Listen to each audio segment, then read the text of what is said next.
նախարար եւ կխնդրեմ արագանալ վերջին շրջանում քննարկված դպրոցներում երեխաների մասնակցության մասնավորապես Կարմիր թուղ դեղին թուղ կոչվող խաղերի հետ կապված, չնայած որ ներքին գործերի նախարարությունը նշել էր, որ ինքնաֆինանսման եւ ինքնասպանության դեպքեր չեն վերանցվել, բայց ծնողները մտահոգված են եւ բազմաթիվ մեկնաբանություններ են դրանց վերաբերյալ կարդացել նախարարությունը ինչ տվյալներ ունի արդյոք մշտադիտարկումներ իրականացնել ինչ են Այո, ձևավորվել է մասնագիտական աշխատանքային խումբ, որը որ մանրամասն ուսումնասիրում է նաև հնարավոր ազդեցությունները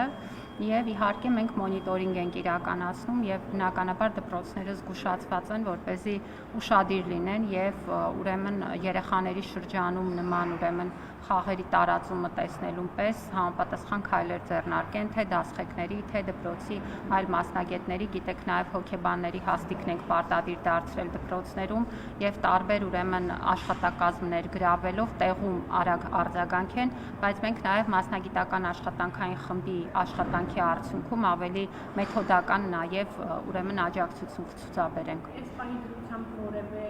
տվյալ նման օրինակ հայտնաբերվել է թե Մենք ստանում ենք անհանգստություններ, բայց ինչպես եւ ներքին գործերի նախարարությունից են ձեզ հայտնել, որևէ առանձին վնասման դեպքեր չկան։ Բայց դա չի նշանակում, որ կանխարգելման քաղաքականությունը չպետք է շարունակել։